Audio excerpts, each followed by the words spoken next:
During the first day of the conference, it emerged that farmers across the continent have been recording low harvests over the years as compared to 10 years ago, an issue which was heavily attributed to climate change. Research analysts at the conference revealed that the world food prices are likely to rise within the next few years, given the changing weather patterns due to climate change, which is altering food harvests.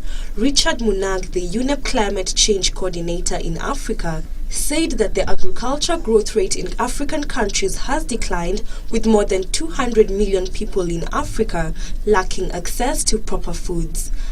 In 2013, last June, the Food Security Index shows that out of the 10 worst food insecure countries in the world, 8 of them are in Africa. And at the same time, climate change is projected.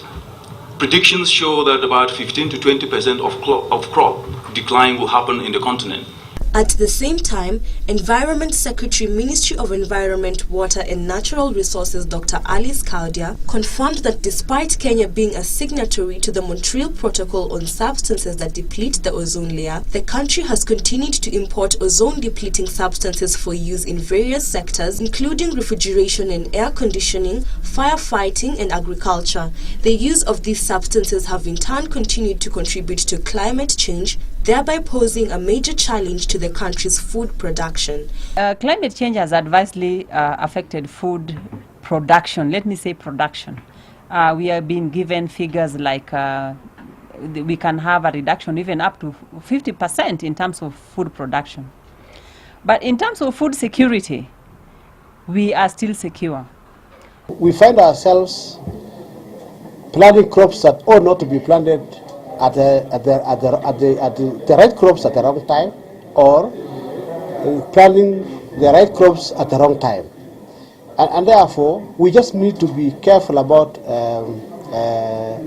following the weather and the patterns. She was speaking during the handing over of blend analyzers to Kenya Revenue Authority, the National Environment Management Authority, and the Multilateral Environmental Agreements Directorate of the Environment, who will use them to identify types of refrigerants being imported into the country.